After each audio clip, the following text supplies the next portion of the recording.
Assalamualaikum Omar Suare abaraka wake toma baraka Amadou Kairo bato fa bajo baraka Amadou thank you yo assalamualaikum wa rahmatullahi wa barakatuh badi mulu ngamo be kontang mo be daw running kal be kontang kal bismillah na programme auto political discussion auto bina kamen soto jang abaraka bake aboka si sangoto abaraka thank you badi ngolu pour kanana don wade sutu non bol kala jang pour kanyo update ngalon ko molla hakilol be jaka soring orlando molla concern sol be racing but alhamdulillah be mo kairolti be fana mo patiola kaira balati woka meitandi wolo nyinti ko moli la patiola kanu mo lafta bankole ta nyato andun lafta fana men se banko sambano nyato pour walaita kugelin wala ko eta jam kumol men be fo kan andum manki ko bilang nyin kumol fo ka starta wala nyinti ko kafa ko fonna party leader be fo IC bala nomination o accept la le fo itala nomination o yin accept la kugelin nga wala long wala mu nyinti laji wusenu be nyamen lota katre fay jamal la Gambia andum wamu dictate wala watu lati hani dictate o fanam foma balino pour kalo bawo manke banku denti me yalon ko lola sarato momenti ay wole tinya wallanto amon qualify pour kalo le sarato kete nyaaw nyara de nyaama ku kiling wala sabal no pour kalo no wala mu nyenti sanjo nyi na ko banyame bari ali akalam tale 2017 kabring coalition government nata ye sanjo nyi faling ye sanjo samba ya faling for Fatmata Tambajan ketano vice president Fatmata Tambajan na vice president ya luwa le falinda ye luwa mea akeno pro ay keno vice president wala kilingonu wala alaji usenu balu nonon pro ka keno non president wallando pour asake no vice president ti ning abota nyin luwato sayengo luwa dum mantra keden ko take bawo ya bondele fo aya sabum Fatmata Tambajang kita vice president ti o boring ko laji alaji Usenu ko na ra kita vice president ti Gambia la luwa dum vice president luwa membe loru ngakan ko ning moti kala no vice president ti luwa sifalo menu biye luwa me ye bali kake vice president ti luwa kilin le bali kake president ti luwa me ye bali kake president ti luwa kilin le be kunna o ba sabula ite kala no vice president ti alaji Usenu keta vice president ti le woto we me itandi walo nyinti ko luwa te kering membe abalila pour ay kimulla presidential candidate in December 4th inshallah kude o bayla. But having said that, we quickly clarify la jam. And we want to send a very clear message to the IEC. We want to send that message to the IEC. Because IEC need to hear this. Walo nyinti ko. Kuo kube tabikang duma. Malong fo ya tabile pareta. Fo imatabi lebang fondung na concerning ko la funtindi wallanto na suspicious lombang bari kuo kuse Gambia banko mala kuo kuse Gambia banko ke banko ti banko meya lonko abe boyla akumbalingo kan kuo kuse na banko mala IEC alkana wo try andum wokuwolu abe wolu kono IEC ning allota Gambia bawo ngalonko ning mo jawol men benyora. And I will call the name, that is Adama Barrow. That is a wicked president.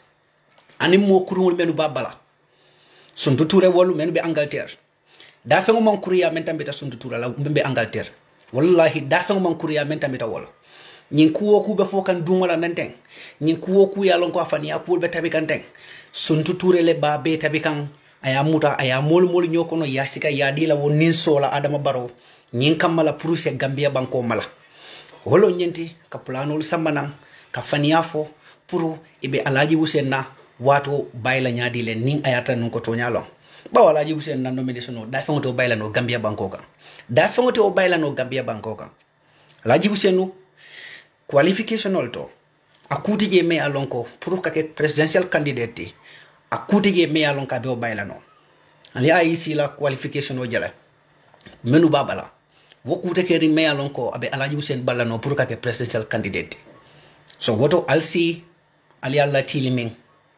alsi ali alla monol ming ni bari bun ko le malti fo sama so manda iko abe datila 8 o'clock lala IEC yalon ne ko Gambia banko ita sonna way jani alaji Mamadou Ndiaye ayalon ne ko Gambia banko ita sonna way jani Gambia be jan la nyaadi le janni December tema walo nyenti ko ni ye kuke ku me yalon ko ani luwa manta ye kuke ku me yalon ko ani luwa manta sako masibo membe ko yelo yafo ko alaji Usenu tekala no presidential candidate misal fe mombe yalon ko momen ba no kan alhamdulillah o momen be ba no ka yakanu nyamen woto mbe pare dale pour nga fa alaji Usenu ye yudi be dum be pare ni dale pour nga fa alaji Usenu ye nga fa banko ye fa nyimpa biye ye fa banko ye pabiya kele akato tamuke banko kanne ko ku se banko sambano nyato aya kato dango ke abe na kew woto mbe pareli ne pour nga fa nyimpa biye bi mbe pareli ne pour nga fa nyin alfa sama mbe pareli ne pour nga fa banko e sama and we will defend that at all cost akete nyawnyara ndinyama no amount of security mounted anywhere in the country wole be Gambia dingul balla pour ka je ko banko la loi ay même fo waytama photo nyanteng IEC yalon ne ko Gambia la jano itolte bulo dundi la wokono ning Adama Barrow le kali pus IEC alaji Muhammadu Ndiaye ini la wo deputy ning Adama Barrow le kali pus executive power silon kamala ko ning alaji Usenu lota wallahi jinato alma alain tanka alain ben yosiama bari alaji Usenu belola abe winna abe kala president inshallah December 5th mba kumandila and it's going to be prohibited promo ya faye ko mongo alaji Usenu again the president elect inshallah December 4th 5th mbakuman the president elect ninkato fighter on the 4th on the 5th janni ba fala ko mongo 1 o'clock albamu la ko mongo the president elect betabulation ko lam ba banna ba declare as the president hanitul IEC ma declare falo ba was sport council barika information no sen IEC ka IEC dandala ka Gambia security forces kal dandala science and TRC bandajang. The TRC kono ay muna reveal one of the most concrete things me along ko unilaterally agreed wolo nyinti ko Gambia la security forces ye will use le as a tool as a bait against the citizens of that country. Security forces ye molu bute ye kebal muta mini along ko keba maru folel miti ye dole muta ye sene almala atunye ye kebal muta ye dole ye mandi la family koto ye dolu ye mandi ila dimba yalu koto ndenga mera bi ndol la security forces wol nyanna ka karamba ke banko kanne ko ku yalon ko ani luwa manta mo se ki nyaaw nyara ndi nyama in any command amanya naka atodundi wakano ina ya sabu abe kumaya la bakele andung in ala sonta ni UDP masakunda nata wajunu fomo momo bobo dunna inyan naka luwa karane luwa long yen nakata intensive training la ye luwa ning executive order bondi nyokono executive order manken na banko la luwati executive order manken na constitutional so purun na mansara uniform dunnalu bay dunnalu je executive order ni na constitutional bondi nyokoto abe mako la pour ka je koy kakal sele banko de wala nyanto kan kakal sele banko de wala nyanto kan nintol ngamira non ko president way kuma fo womu na constitutionality woto president wonay order di pour ngata ngamolu fa anyana kala constitutionality constitutional ning executive order mankliya nyin ko men bebe ngunu kan nanden ning ayatra nun ko tonya ba koma adama barole be pareering pour ka gambia mbala bawo nyimmen kan ngunu mantan dakar la kula jang bawo nyine mo kuti membe loring and we will execute it to the highest level by the grace of Allah. Alaji Useno, for any reason, for any executive fear where sabu ali IEC pressurize for ali Gambia la luwatinya ali Gambia dingo bali pour kaloka ke mansati meyal mo meyalonko mobili keme lulu babulo kono men belori ngakoma Gambia atol fon la sojar kundato momen damma belori je menka alaji Usenu muta ka jibe sando as the role model danta wala wolu ninki dollalmo police kundato momen bige menka alaji Usenu jibe santo andi be kato fayla wole danta wala yeta para kundato momen damma bige pour ka alaji Usenu jibe santo andi be la kato fayla wala danta wala ning aliyamira no alaji Usenu ka foko albe kuriyala la woleto ma foko alibe wala ke kan bari wala be ngunu kan ning ayata nun ko to nyalamo. You have to cancel that now because ni wonten Gambia be malala ni wonten the country is going to set ablaze. Alaji Usenu aliyewo bali amanke kuti ka foko executive order long walanto the fear of certain group that if this man contested in the election he is going to win. Aliyewo ta afaliyewo deny pruka woke wallahi abediamula andu nadiam that we are going to act and execute whatever necessary to make sure that we bring sanity into that country. So Alaji Usenu tomorrow UDP nkolu alsi alietenkun tek asekeno nyimanke IEC la kumati bawo IEC walialo na koyde malefer Alaji Usenu loda mansaya la kanyi sinya jama luwana na mabande mune ba sabu la bi wolu wakili mo bi nyibinala so nyine asabu kunu loyal diamutale yankuba dabo wol diamutale ya ko indalma Alaji Usenu fa mo loyalty UDP la loyalty mo le soto woli yalo ndoku wo ku beje bar ko bon ko pour ka diamu dron ka kumo ki IEC kan the Independent Electoral Commissioner pour aliyalon ko Gambia pour ay jani abe sundi ngatolle la patle Gambia pour ka jani alma alain tankala alma alakana wo nato nyi samba na IEC kono pour ka Gambia jani mamira Gambia la jano Gambia la boyo wo be diaring IEC fanaye woto ko me yalon ka be kala banko be kayro lati ko me yalon ko abe kala Gambia e samalete ko me yalon ko abe kala Gambia e manta bengoleti. That is what we expect from the IEC to do. And anything that will crumble our country, anything that will erase our country from the face of the planet by rejecting a candidate who is qualified enough, I do not even think IEC should think of that. Let's assume that IEC, this is what the executive pressure is sending onto the IEC. That is to do every possible thing to make sure that Alaji Usenu or any other candidate is not being nominated successfully. Let us assume that. And if that is the case, IEC, being the independent body and as sensitive as the elections in Africa are, IEC should know that the political space of our country is no more the same. The Gambia has reached a stage where young people want to take destiny by themselves. They want to choose the right candidates.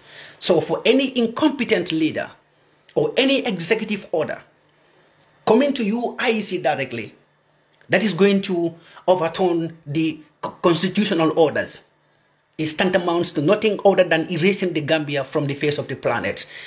That is to say that the citizens are going to exercise their rights. They are going to do anything possible to make sure that the right thing is done.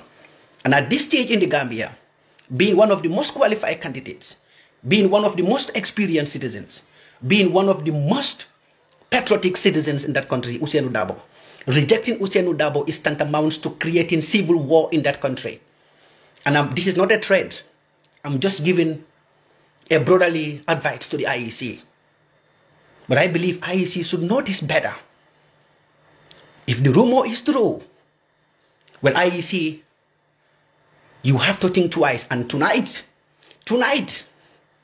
that decision, or if you are thinking about it, that thought should be erased from your minds. Let the executive know this is what the law says. During the Zambia's past election 2 months ago, I was watching the direct counting of the results during the Zambian presidential elections. Zambia president election dulato kabring result be funte kanang to a stage that the president knew very well that he was going to lose. Ayala moto mala another delegation no it to the counting center where the IEC officials were sitting to count the votes. Kabring afutatege, he was the president at the time. Alaftaka diamu IEC chairman earlier to tell them that why are the results coming this way? These are not the correct results that you people are counting. A very young chairman, Zambian election commissioner, a very young guy, maybe 40 or late 30s. And I remember I quote, Mr. Chairman, may I remind you that the constitution of the Zambia says this and this and that. And he repeated that constitution to the president, and he made the president to understand that the president must have known that because that was not his first time to contest for the election. And he demanded the president to go out. This is what it takes to have people who are patriotic to their citizens, to their nation. If IEC could do the right thing in 2016, we expected nothing from the IEC than to do the same, to do the right thing. If the dictator was unable to turn your hands to the back, we do not expect a useless president, an illiterate, a liar, to influence or to pressurize the IEC to do anything that will completely destroy that country. Yes, their fear is that if Ousainou Darboe was left to contest for this election, it's going to be an easy ride for the UDP. And inshallah, it's going to be an easy ride for the UDP. Baron, I learned very well that kafo me have been doing to kuno ni foreigner bondige ye jinen ko lo bondige ye civil servant sol bondige men yalon ke beta carte fala wol fon karakilim ada karakilim fon sile membe carte fala wo civil servant sol men ka bolano ka ye Senegal sojarol bondige ye economic sojarol bondige ye Gambia la police sol bondige mo jalle betu lagi ani on the age jalle betu lagi. So Barrow Yaloneko, even second position, Barrow is not gonna take second position in that country in the elections. He's not gonna take second positions in that election. This is my prediction, and I bet you, Ninkato Feta, Barrow is not gonna take second in that elections. I bet you on this. You can mark my words. We try to study the situations and we try to evaluate it. Civil servants, men katara Barrow nokang. Alonko karakilimu beka ke civil servants solet wala munda masa funda do kulati ye sojarol bondige ye police bondige ye masa funda la motol bondige ye luntangol bondige min alonko forina la moti andi on the age jella to tagi jelle be kato fayla Adam Barrow. So having known this, Barrow realized that Ousainou Darboe, Uncle Ousainou Darboe, Honorable Darboe, contesting for this election,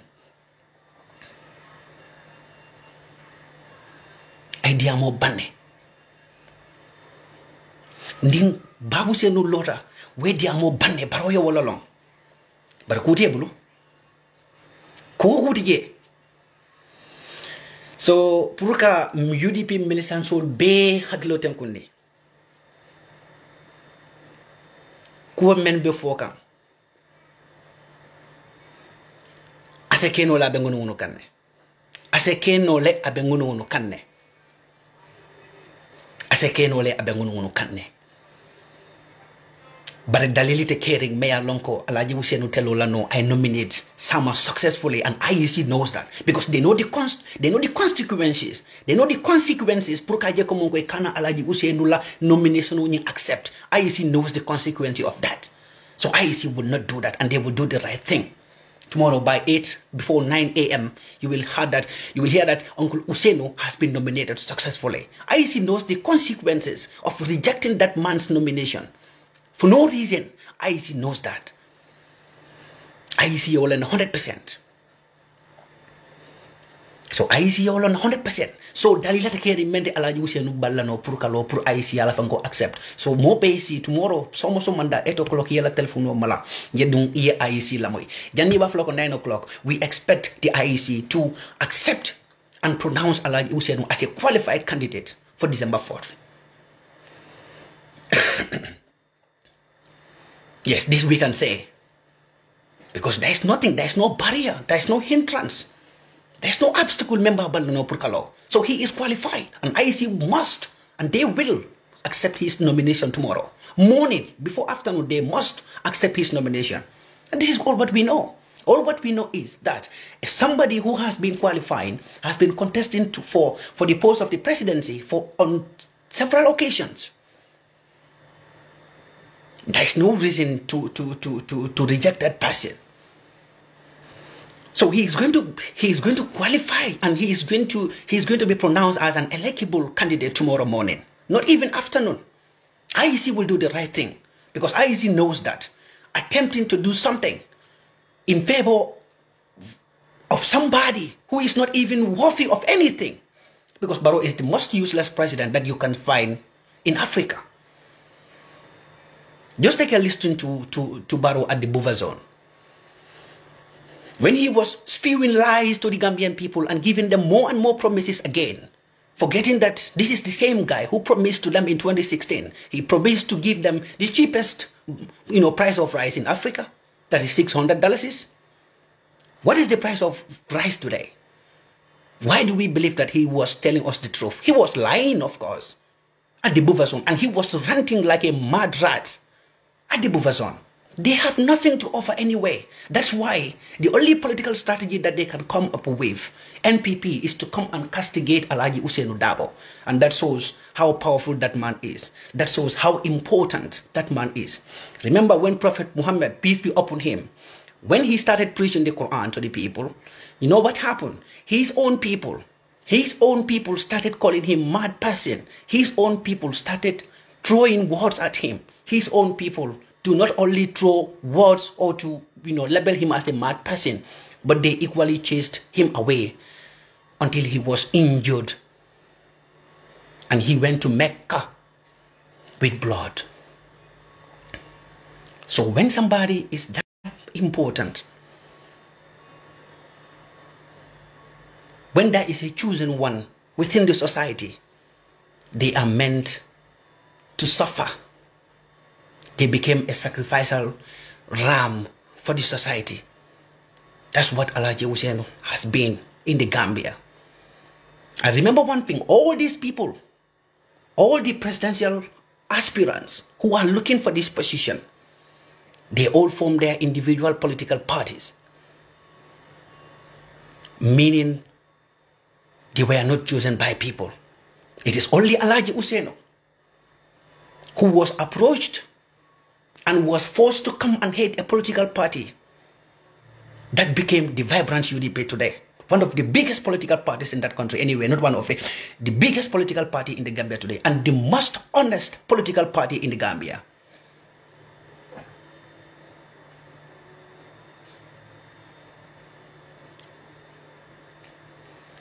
So, you see, all these things, the portfolio that this man has, Mayor Lonko, Barrow Nata public office, just 1 year, we all know how corrupt that man is. We all know how corrupt he is. That is why at a sonna kala asset soul, at a sort of momenti, at a sonna ka declare Gambia dingoli along. And that is an insult to the Gambia. That is why in any democratic country, when you go there, the first thing that their executive leadership does is to declare their assets, how many money you have in your account, how many properties you have, so that when you leave power, they can assess whether you've been a corrupt leader or not. But when Barrow was coming to power in 2016, I'm not saying he did not have anything. Yes, he might have certain things. But we all know when he was coming to power, the assets or the properties that he was having and the assets that he's possessing today is just like the difference between A and Z. And that shows how corrupt he is. And for the fact that he do not even want to open up to the Gambian people to declare his assets, it shows how corrupt he is and how disrespectful he is to the Gambian people. Alaji Buseno, after losing every property that he has in the course of fighting to liberate the Gambia, declared his assets. Another serious leaders who are serious, leaders who are genuine, leaders who today we know that they have an interest of that country. They don't just want to go and shock our hard and resources or money from the taxpayers, the poor taxpayers from the guardians, the poor taxpayers in our markets has declared their assets. And we thank each and every one of them, Dr. Cisse and Salas, all of them, including our own president in the waiting. Only the corrupt leaders will not declare their assets. And this is one of the requirements that the IEC put on their nomination papers. For a candidate to be qualified, must declare their assets. So we expect for Barrow to declare his assets, but he will not. Because I alone I Gambia la nafulo membetinya, I Gambia la fengo membesunya. Ali amo le member for consigning. Senegalese la investigative journalist. I have found out ko Adam Barrow ning Amadou Ba. Ni manke kalanati. Ni be Senegal la newspaper do la bidula beto. Andu ni manke kalanati. I read it myself. Ye korda lel sansa la Senegal andi ya belo la foye pareta. Adam Barrow, Amadou Ba. Senegal la journalist ole nyim fontende. And you know what is going to happen? Macky Sall is not going to continue ruling Senegal. Apparently, ni Macky Sall but again, any president that comes to power will reveal all these things. And we will go after them one by one. Just like we did to James, is it New York and Spain, how to call it, villas. The same thing will happen.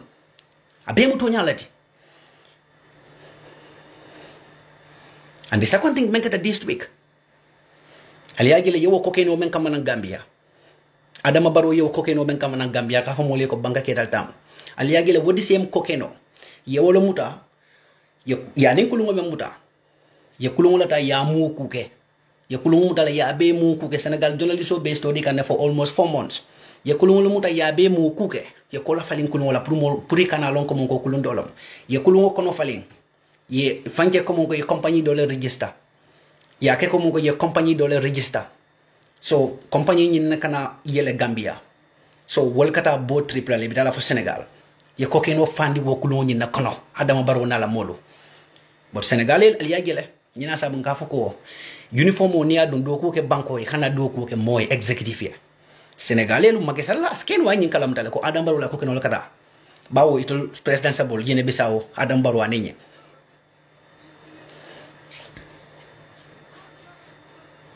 Fok koken jama ba Senegalese la Navy wala muta kununko ya muta ko kokeno ni mela ka buta Gambia la porod Senegalese la Navy wala muta kokeno borna Gambia la andong ay même foje amam moto fode bare akko Gambia la nyaton ka kuma ba wala be kulunyin iba pentur ka wato menna wala ba mo nito kan wala be direct kan abe pentur la nyaadi le munu be kala munu dasata woto womu juma la kokenoti sa ko ita dunia be mala ko the cocaine belong to Adama Barrow.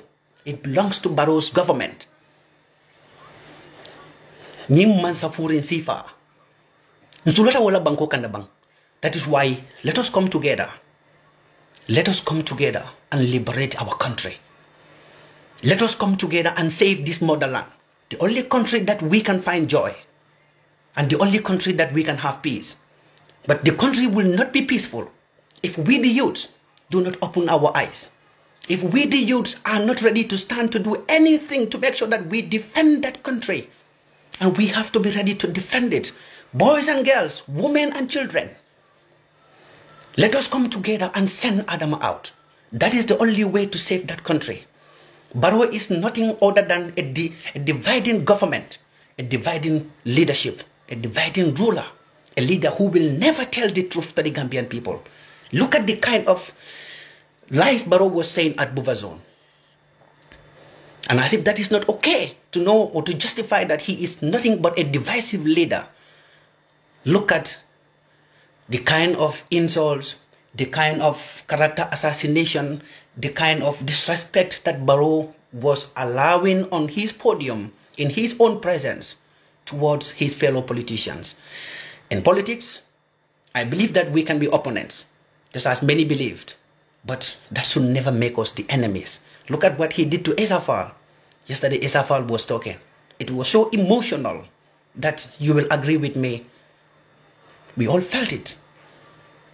And that shows how bad, how cruel, how disrespectful, how corrupt Barrow and his government is.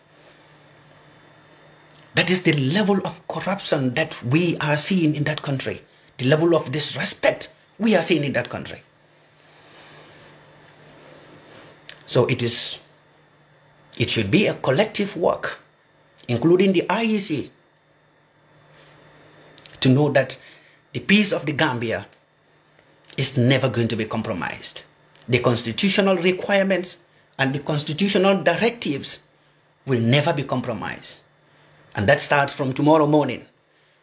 All the candidates who filed their candidacy for the presidency are going to be eagerly waiting. You might have doubts in some of the candidates. There might be doubts in some of the candidates, but not those candidates who has been standing for this position for more than 2 decades, including Alhaji Ousainou Darboe, somebody who has been contesting for the position of presidency. He has been qualified, not just qualified, but super qualified. Will never be disqualified tomorrow morning. Just as I said, he is going to be announced a qualified candidate tomorrow morning, not even afternoon. Let us wait and see, because we do not expect IEC to call other candidates who are qualified. I believe if it should be written based on the ascending order, Ousainu's name should be announced first or second. Because if Halifa Sallah is there, yes, Halifa has been in politics before Ousainou. So we expect Ousainu's name to be announced in the morning. Because if from 8 to 4, every hour, if IEC is going to announce 2 names, Ousainu's name is going to be announced in the morning. So UDP, just as I posted yesterday, tomorrow we are going to converge at Ousainu's house to go and do the first phase of our victory celebration. That's going to be tomorrow. So IEC, pour kalong komonko alkana banko jane, alkana banko mala, because the Gambians are ready. IEC understand the political sphere of that country. Our country is in a very, very, very volatile stage. And IEC knows this because they have been observing the political activities of that country. IEC knows this. So if for any reason unconstitutional to deny Alhaji Ousainou from contesting into this election, it's just like Aliya Gambila Mala, because Amaloning at a baila. This is not a threat. This is the reality. Alhaji Ousainou ka foko monko botel wala mansayala amanke kuti foka foko mo furi wol men besanto wala ye information o dinala wala to wala kal command against the constitution of every citizen of his right. Gambia be malala sama. It's not a threat. It is the reality. Nyene bente bulu nyameng abe Gambia dengo be bulu wala nyama. All these 500,000 Gambian people who are rallying behind Alhaji Ousainou. This is the spirit in every single person, that we believe every Gambian should be given the right. Our rights must be exercised. IEC must do things right. That's all what we are demanding for. And we expect IEC to do that. And inshallah, IEC will do that. Contrary to that, IEC knows that the Gambia is going to crumble. And there is no force that can stop that. There is no force that can stop that. Ning ayata nung kumuleka baro ne puruka IEC pressurize. Let IEC take an example in Senegal. Macky Sall, who is the baby, who is the nanny to our president, attempted that same freak in Senegal a few months ago against Ousmane Sonko. sanko jilanka bana ali Senegal yele menke ali Senegal yele menke kabri Macky Sall lafta kala wo trick nyinke Ousmane Sonko kan to lock that man in prison for doing nothing, but they set him up. Look at the resistance that you saw in Senegal. Where is Ousmane Sonko today? He is going free, educating the Senegalese, telling the Senegalese the corruptions going on in Senegal, enlightening the populace of Senegal. And Gambia's own, we are ready to do twice than that. We are ready to do anything twice than that, as long as we are disrespected, we are sidelined based on an order which is unconstitutional. And IEC knows this. You saw that people may allocate another nomination to Lato. That is just a hint of it. And remember, all those people are genuine voters. And last but not the least, UDP Nkolu. UDP Nkolu. Alinga sabari bang. Alinga sabari bang. Alinga alamuta.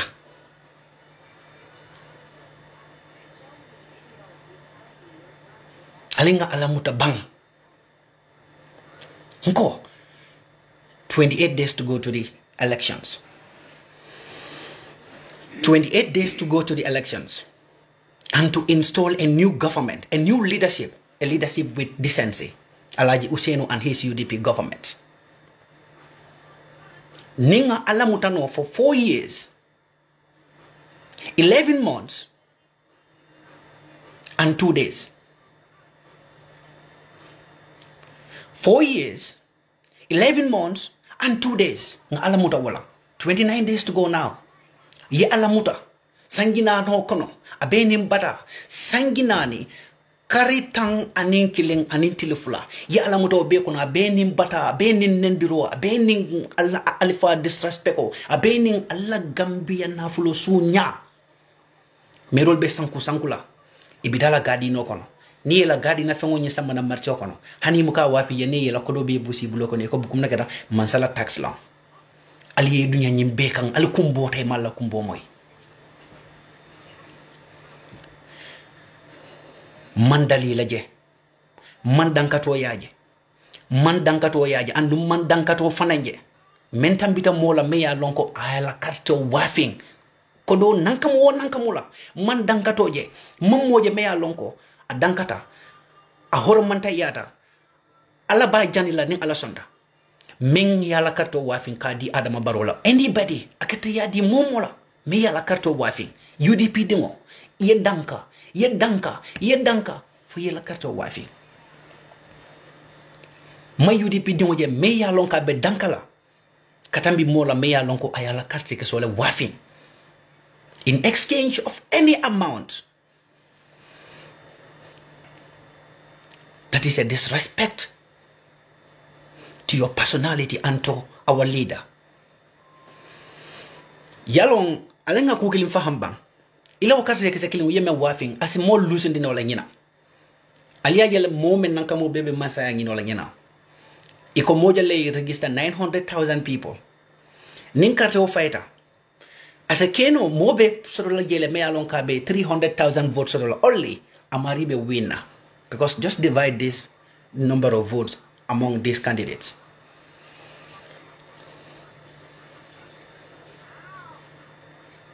So momu ya lonko asana binala jack sana binala sana sama fa bila fa binala program wala andi ko yalla ka wara tumando ndewo abololomu andi ko yaka warale molbe la sino bal yalla molbe ko bekala yena je UDP dimu dol ka fundike la carte wafe ika wafin dalilo men na mawala lo ika mena no nimmol nyamata ye muta ye bata ye dunya bata kono fo sanginani karetang anin killing anin tilfula ay tuje tang anin kono do puru alieta aliye masakunda kendo so do me alon ko be jigeren ko be Gambia la balwo sono yandi lale balwo sono yandi sanjilulo kono anin ila tili worowla balwo sono ya ibe nyul hala munala. Let us think. Barrow disrespected the Gambian people. He do not only disrespect us, but he continue lying to us. He continued to lie to the Gambian people, to give them false information.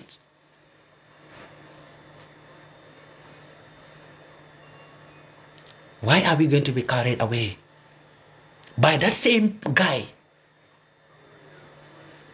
Falma mo maninko le manfo. Iko dalinku abula mandi.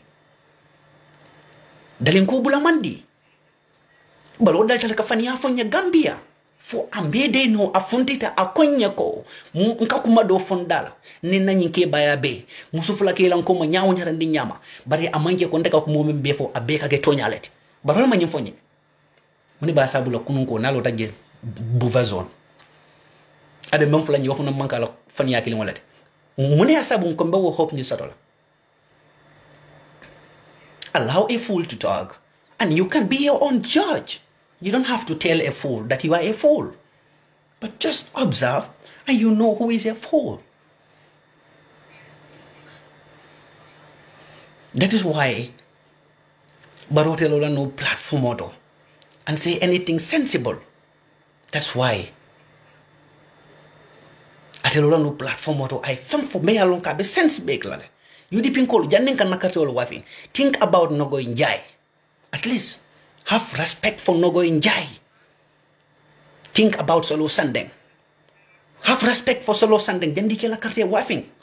Solo Sandeng soul a better la kaburo kono a better la kumbo kan koteke because of ndolla kuriya ben nakate wafika menna. Think about Femi Peters. Jandi ke la karte ke so wafing. Think about Dalilo Meye Wolfa. Think about Uncle Single Nyasi. Uncle Single Nyasi data bata menna fafata.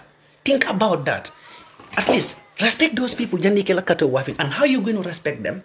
Ibe respect lale because ifata dalilo menkang, ifata kelo menkang, kelo nying accomplished for them. Think about Lamin Dambundiba.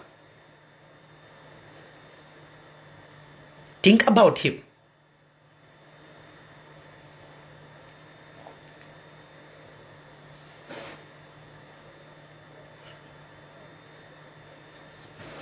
Think about those people. So ye momo jaba karta wafinka. Alinga nyo diamondi ba. Alinga dumbanga fundi nga nyo diamondi. Nyambatu ne fofu sanginane. Karitang aninkeling telefula. Nyinke babi nyameng aborum borum dadula beto. Alota motolo kono fu montro wati woro. Nin dalasi wili woro wula. Waya sabung ite la kama wafi. Waya sabung ite furewul menu fata. Ite Gambia dingu nyinto yae. Yewoli doya kaburo kono. Billahi ala tatule. Are you going to pay heavily for that? UDP mu natural support let. So at no cost, nakateo nyana ka wafi. Baroya lone kukilim pet. Benyi stage o mento.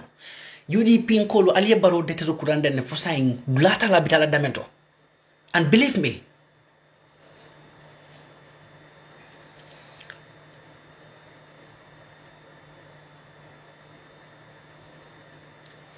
just a small step. Prun UDP masakunda yedun state house. Alaji usenu se niji, Gambia ye niji. Pao ni Gambia balwoso neata. Gambia balwoso neata.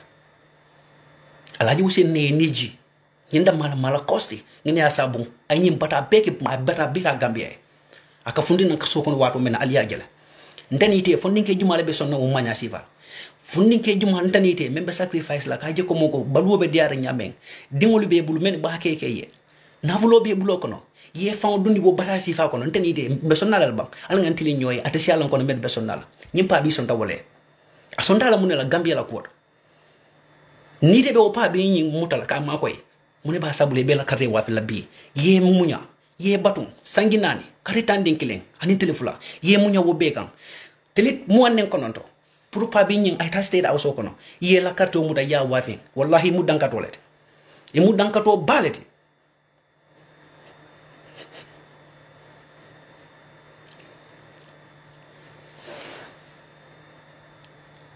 so mbedanatene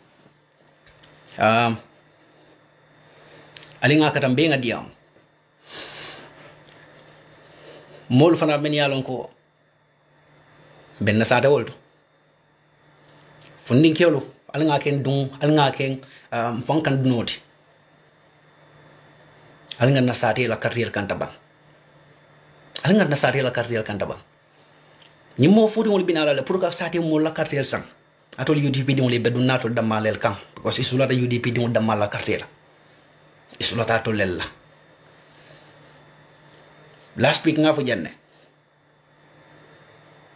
momo nata alla sati to walla anati la koddal to bang ka karteta aka foko anara karte sang walla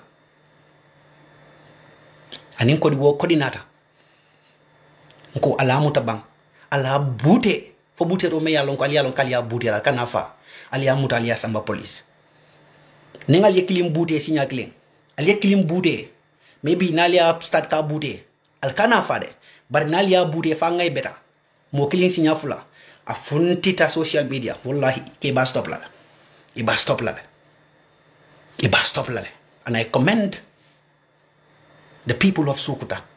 I commend the young men and women of Sukuta.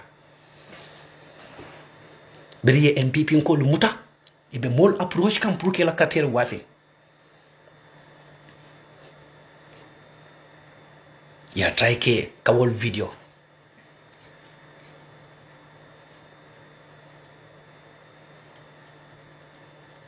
Imagine borota. Momo be sate wo sate to. Amanchara UDP e kumandi wala la UDP kansulo membe la mafon la wala e kumandi ko nyindo ko ke, but do it for the country. Do it for your country. Do it for your country. It's a national duty and it's a cause for all of us to stand and defend free and fair elections. But Robert Damento, he's so desperate pour que Gambia jani abe parere ne pour que Gambia jani wala sabo wala saka IEC use in any way for Gambia jan la nyame. But IEC must understand and know one thing, that is nothing is going to be taken easily or how to go easily as long as it is against the constitutional provisions of that country. So ni lafta sama Gambia jani, let them go ahead. You cook me along ko wole bangun kam photo nya photo nya I do not know, but ntenga nyi lonko alaji Usenu sama mo kili ni wo ko mandita ka foko mo ko yewola accept avec fula njombe kala telet wo ko itam mala fer ay UDP di mo be ala mutal sonde mo kono bawo mo mi yalon ka lotal signa saba signa nani mo ne ba sabula mo dal le ke mi asabu sama ba fla ko refengal.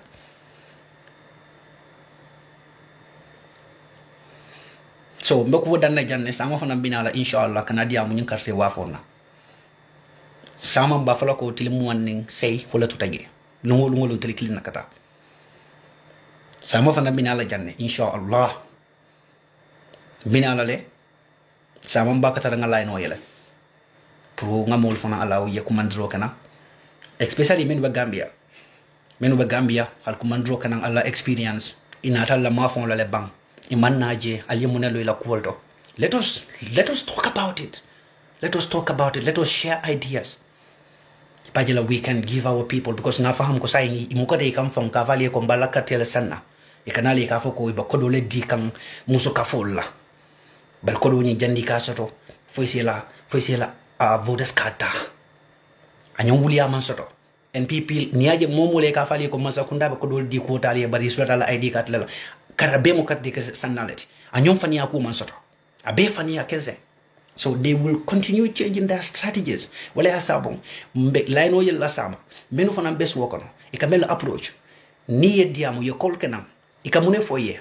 We need to share every single ways ikamol convince no nyamen kila katersa ite mo sotola inshallah atesiala ibe mesot la wote fensila jalon dula din dankatol katara jela comme ko adama dankato yata UDP kono nyame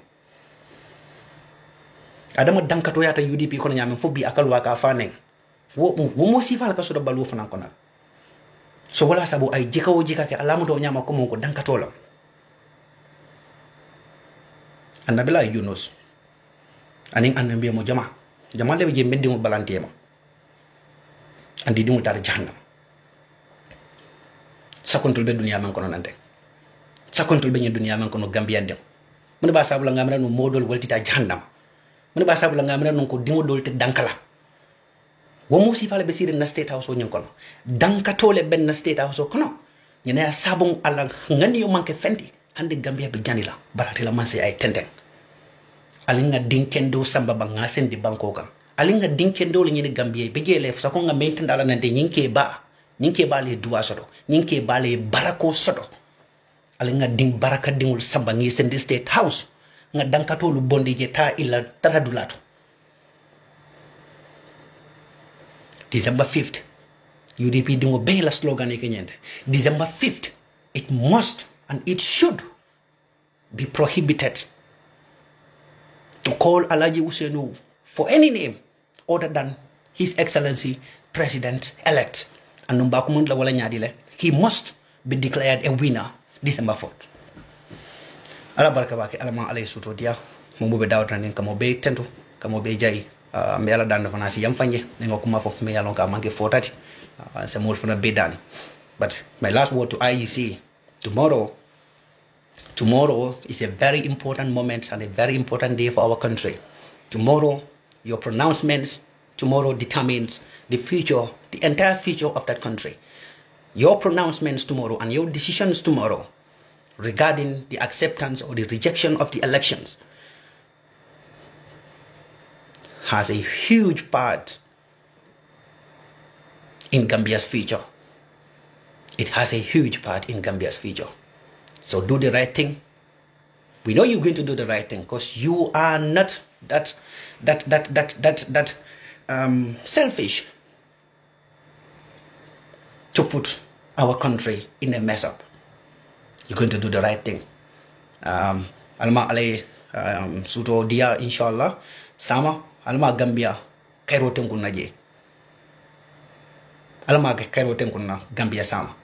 Ando nga fa nyame dron sama ba jibela life le militant sol bital Alaji Usenu ya inshallah kuti o bailano kata celebration ola na first phase of the victory celebration ahead of December 4th elections inshallah. Allah baraka bak. Assalamu alaikum.